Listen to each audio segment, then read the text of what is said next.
กรเป็นยาตื้อวัดใจยอดการเงิน100 บาท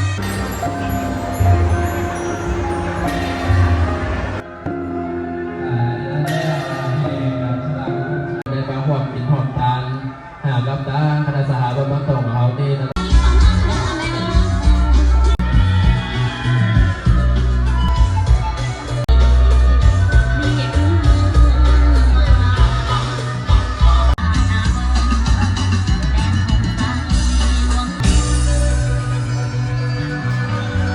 ขอเสียงปรบมือกับคณะสหวัดลาดบำรุงนะได้มอบสินน้ำใจให้กับทางเจ้าฟ้อนนะวัดลาดบำรุงครับเดินเชิญเลยครับ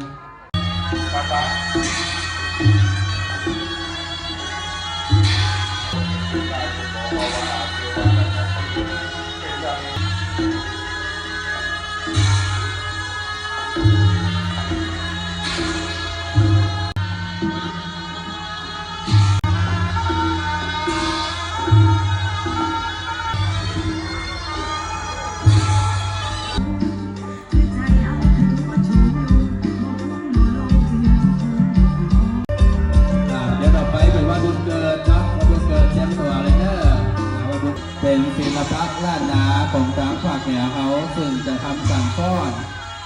ถ้าสมัยเมื่อก่อนจะทำการฟ้อนสำหรับหัวเมือง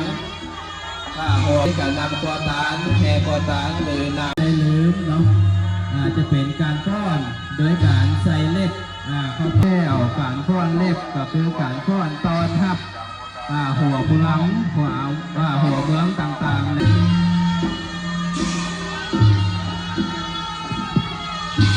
เมืองต่างๆเนาะก็จะเป็นศิลปะการไปกัน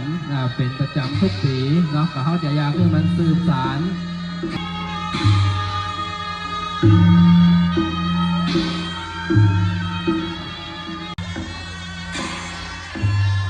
เทศตามาบัณฑิตานายปริญญาณอรุณีชัยสารตาไม่หายพ่อสว่างแม่จันทร์สมธรรมสอนแม่พอนี้เจ้าที่เจ้ากรรมนายเวรสมศักดิ์